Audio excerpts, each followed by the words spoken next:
죽은 자와의 대화, 인공동면, 콜드슬립. 많은 기술이 드디어 현실이 되려 하고 있다.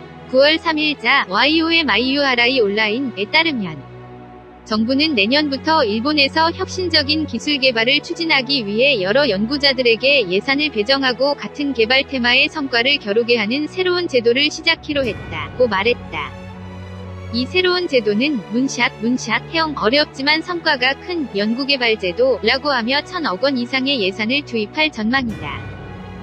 개발 테마로는 눈을 의심하게 하는 것이 줄지어 있다. 가상현실 속에서 소생한 고인과 대화, 인공동면에 의한 중증 환자의 연명, 태풍의 해상에서의 진로 조작 등 음모론. 오컬트적인 기술이 연구될 예정이라고 하니 놀랍다. 결국 음모론, 오컬트가 국가 주도로 연구되는 날이 온 것이다. 덧붙여서 전부터 음모론으로 말해온 인공강우는 이미 일본에서도 연구되고 실현하고 있다. 2012년 6월 26일자 일본경제신문은 츠쿠바 대학 등의 팀이 상공의 액체 탄산을 살포하고 1시간당 강우량이 10ml 정도의 비를 내리게 하는데 성공했다고 보도했다. 이와 같이 있을 수 없는 기술은 매일 연구되고 실현의 길을 걷고 있다. 이번에는 인공강우, 가상현실에서 고인과의 대화, 인공동면, 태풍 제어 기술의 해외에서의 연구 성과를 다시 소개하고 싶다. 인공강우. 전술한 바와 같이 인공강우 기술은 이미 현실에 존재하지만 그것이 언제부터 연구되어 왔는지 알고 있을까? 뉴욕 시립대학교 교수이자 퓨처리스트인 미치오 카쿠 박사에 따르면 이미 베트남 전쟁 1955년에서 1975년에서 미국이 사용하고 있었다고 한다. 2013년 9월 CBS 뉴스에서 카쿠 박사는 다음과 같이 폭로하고 있다. 60년대 베트남 전쟁 중에서조차 CIA는 이 기술을 사용하여 베트콩 상대로 괴물을 일으키고 있었어요. 카쿠 박사. 그러면 적어도 60년대부터 인공강우가 존재했다는 것이다. 당시는 아무도 이런 이야기를 믿는 사람은 없었을 것이다. 덧붙여서 전문가에 따르면 도쿄의 안쪽 타마시와 야마나시의 고슈시에는 인공강우 장치가 설치되어 있으며 2013년에는 대미 저수량이 감소함에 따라 실제로 가동하고 있었다고 한다. 가상현실에서 고인과의 대화. 지금까지 죽은 자와 대화하는 방법은 무녀의 주문이나 강신술에 의지하기 외에는 달리 없었지만 기술의 발전과 함께 그런 오컬트 현상을 재현할 수 있는 시대가 오고 있다.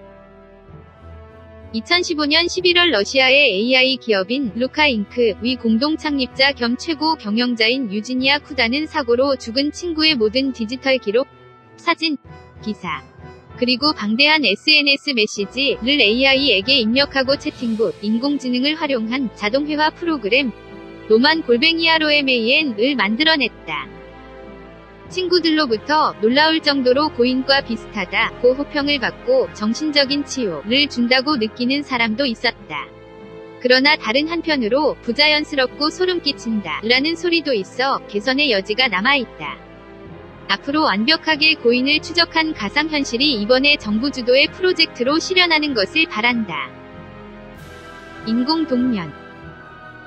몸을 저온 상태로 유지하여 동면 상태를 인공적으로 일으키는 기술. 곰 같은 일부 동물은 겨울철 에너지 소비를 극단적으로 억제함으로써 동면할 수 있지만 인간에게는 그 기능은 없다. 그러나 의도하지 않게 동면 상태에 들어간 사람들은 존재한다. 2016년에는 고베시의 록코산 중에서 조난 한 남자가 조난으로부터 24일 후 체온이 22도까지 내려간 상태에서 보호되고 있다. 즉, 인간을 인공적으로 동면시키는 것은 불가능은 아닌 것이다. 거기에 주목한 것이 미국 우주개발 기업 스페이스즈웍스의 사장 존 A. 브래드포드 씨다. 브래드포드 씨는 우주 비행사를 수개월 단위로 저체온 상태에 두는 콜드슬립 기술의 개발을 목표로 하고 올해부터 동물 실험을 시작한다. 인공동면 기술은 꽤 실현에 가까운 기술이라고 할 수 있겠다. 문샷형 연구개발 제도는 중증 환자를 일주일 정도 동면시키는 기술을 개발할 예정인 것이지만 이것은 몇 달간의 콜드슬립보다 기술적으로 쉬운 것이다. 현실이 SF의 상상력을 따라잡는 것도 이제 조금만 남았다. 태풍의 진로 변경. 미국 정부는 1962년에서 1968년에 스톤 퓨리 계획을 실시. 태풍의 눈에 요오드화 은을 살포하는 것으로 세력의 감퇴를 노렸다. 그러나 별다른 성과를 올리지 못하고 현재는 겉보기에는 실험되지 않는다. 그러나 태풍 대국인 일본에게 있어서는 목구멍에서 손이 나올 정도로 원하는 기술인 것은 틀림없다. 최근 태풍 21호가 킨키 지방을 중심으로 덮쳐 기록적인 폭풍과 해일이 되어 현재 사망자는 10명을 초과 주택 300여 채의 피해가 나오고 있다.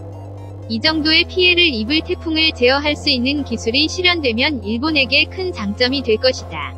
문샷형 연구개발 제도가 얼마나 성과를 거둘지는 미지수이지만 음모론, 오컬트의 맥락에서만 오르내리던 기술에 일본 정부가 눈을 돌린 것은 주목할 만한 것이다. 향후 연구에 기대하고 싶다.